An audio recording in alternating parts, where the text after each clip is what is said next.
Selamat pagi. Perkenalkan nama saya Friska Sintadami Hasibuan.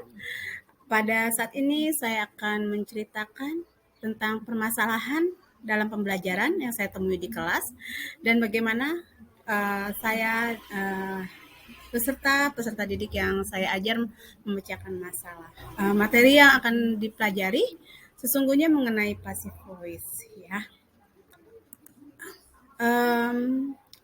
Pada saat akan mempelajari passive voice, saya sebagai guru mengidentifikasi masalah pada anak didik saya, yaitu kesulitan memahami pronoun, kata kerja, dan tenses.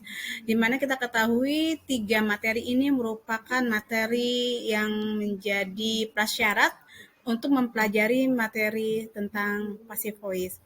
Nah, pada pembelajaran pertama sesungguhnya saya hendak kita sedang mempelajari bagaimana membentuk kalimat passive voice dalam bentuk past tense dan present tense. Nah,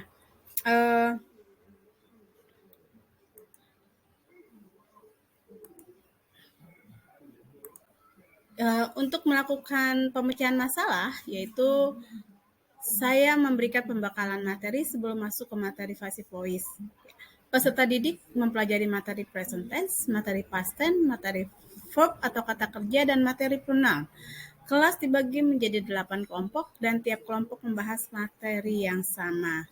Kenapa harus 2 kelompok mempelajari materi yang sama? Agar mereka saling melengkapi, itu tujuannya. Jadi jika hanya satu kelompok, takutnya ada bagian yang tertinggal, tetapi bila mempunyai 2 kelompok, memungkinkan bahwa mereka akan bisa menemukan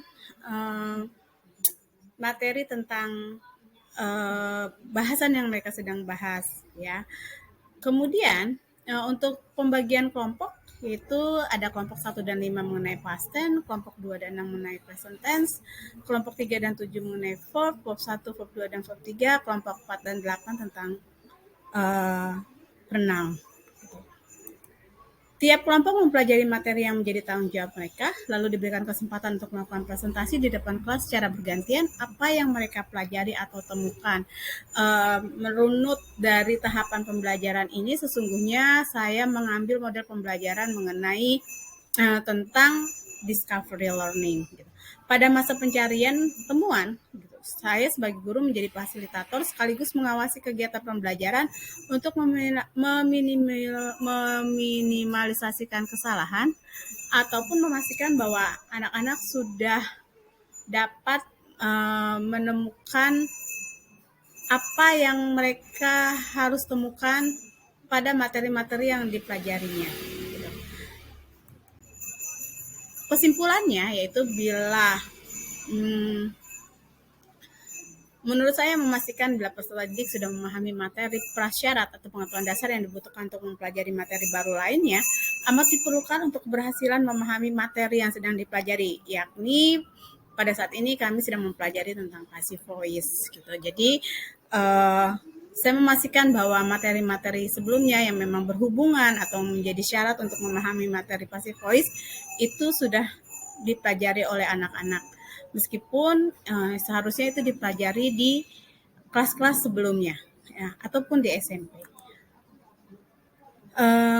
Untuk itu saya mengakhiri video tentang permasalahan yang saya temukan dan bagaimana cara saya menyelesaikan masalahnya. Saya mengucapkan terima kasih untuk mendengarkan dari kami, Guru Bahasa Inggris kelas 12 SMA Negeri 13 Depok.